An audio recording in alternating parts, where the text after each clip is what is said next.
সড়ক দুর্ঘটনা রোধে কেবল আইন প্রয়োগ নয়, সাধারণ মানুষের মধ্যে সচেতনতা বাড়ানোই এখন অন্যতম লক্ষ্য। সেই উদ্দেশ্যেই বৃহস্পতিবার শহরে মালদা জেলা ট্রাফিক পুলিশের উদ্যোগে ইংরেজবাজার শহরের ব্যস্ততম পোস্ট অফিস মোড়ে আয়োজন করা হয় বিশেষ ট্রাফিক সচেতনতা কর্মসূচিতে টোটো চালক, মোটর বাইক আরোহী, চার চাকা গাড়ির চালক এবং সাধারণ পথচারীদের ট্রাফিক নিয়ম সম্পর্কে বিস্তারিতভাবে সচেতন করা হয়। পুলিশের পর্যবেক্ষণে দেখা গিয়েছে এখনও অনেক চালক ট্রাফিক সিগন্যালের বিভিন্ন রঙের অর্থ, রাস্তার বিভিন্ন সংকেত, সঠিকভাবে ইউটার্ন নেওয়ার নিয়ম কিংবা নিরাপদে যানবাহন চালানোর মৌলিক বিষয়গুলি সম্পর্কে পর্যাপ্ত ধারণা রাখেন না।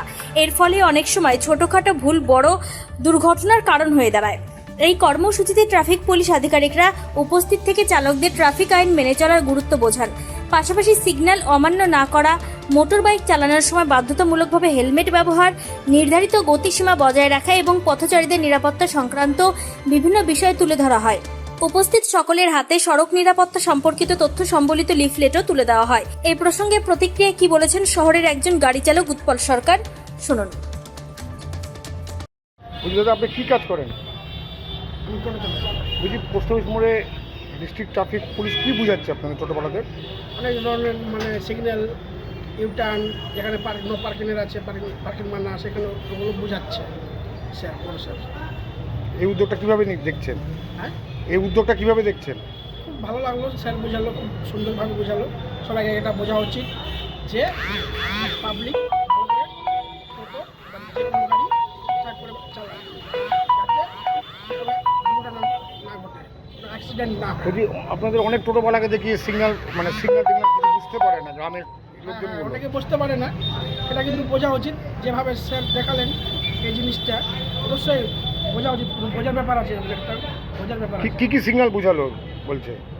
সিগন্যালটা অনেক কিছুই আছে, যেমন ইউটার্ন নিতে গেলে দেখে নিতে হবে, রেড লাইট দেখে ভাবে চলতে হবে, গ্রিন সিগন্যাল হলে পরে তবেই যেতে হবে, এরকম অনেকটাই বোঝালো।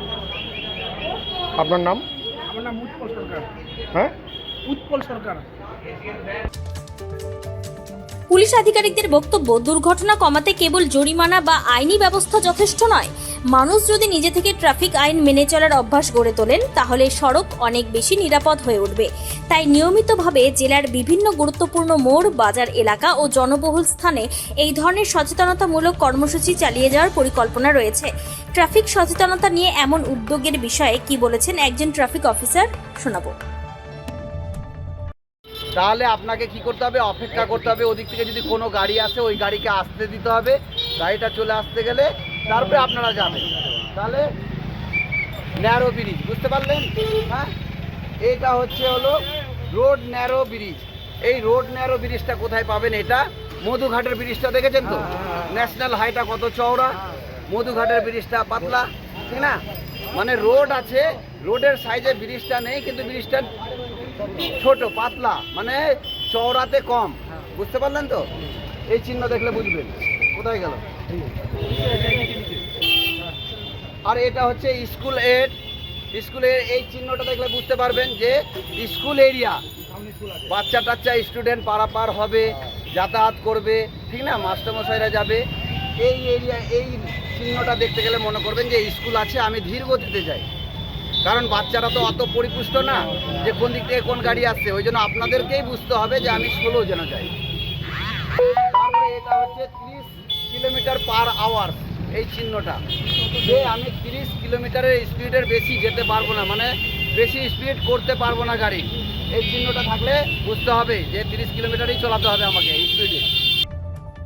এই উদ্যোগকে স্বাগত জানিয়েছেন সাধারণ মানুষ থেকে যাত্রী সাধারণ।